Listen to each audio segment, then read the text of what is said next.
Happy Friday night, ladies and gentlemen.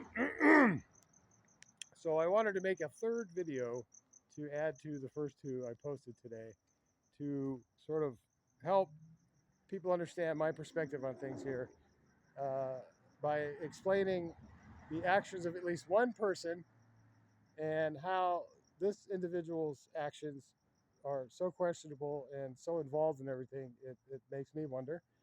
Along with this video, I'm also going to post a number of photographs that are screenshots of emails that I actually wrote uh, and sent to Sheriff Villanueva, of all people, among many others, to give them some background information on a number of developments here in Long Beach that preceded the 2014 election and continue on to this day, that are part of a number of things that are interwoven throughout Long Beach and throughout the state, which includes the redevelopment agencies and the whole pension reform hoopla, and the number of municipal bankruptcies that erupted in the wake of that, and how Long Beach, I am pretty sure, was supposed to be on that list, and how you had people like Damon Dunn here, and all of these steps that I believe were being taken to bring the NFL here, along with Disney in a massive development.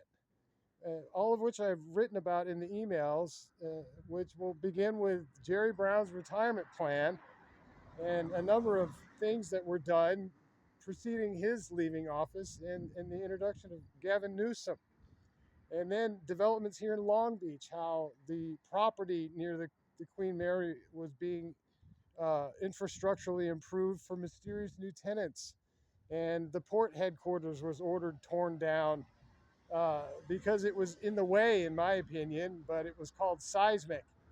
And how you had people like Damon Dunn here, the former NFL player and a big time developer for Walgreens, who breezed into town a couple years before the election, inculcated himself with the kids at Poly and the staff and a number of other local organizations, got a sweetheart deal on a 23-story condo downtown, and then gets himself number two in the election, which was a multi-million-dollar mudslinging contest that basically priced out and grossed out the locals.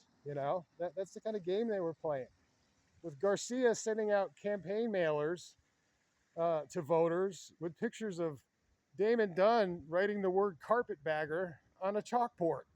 I'm sure many people remember that. So that's the kind of mud being slung.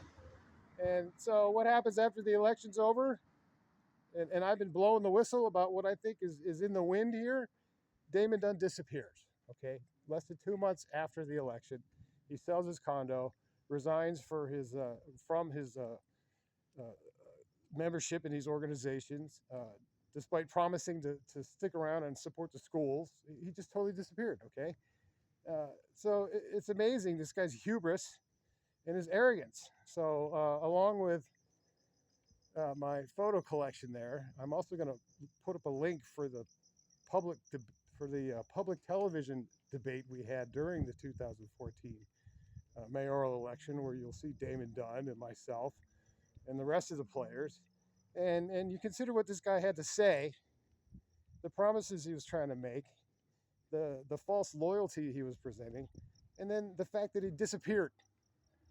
And this is just one person and one example and one multiple connection to all of these things.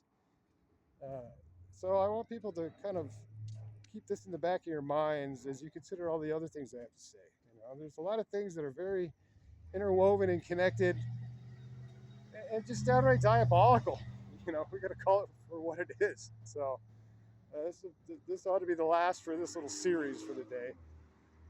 So take care, everybody. Happy Friday night. We got a rather pleasant view this evening on the bay.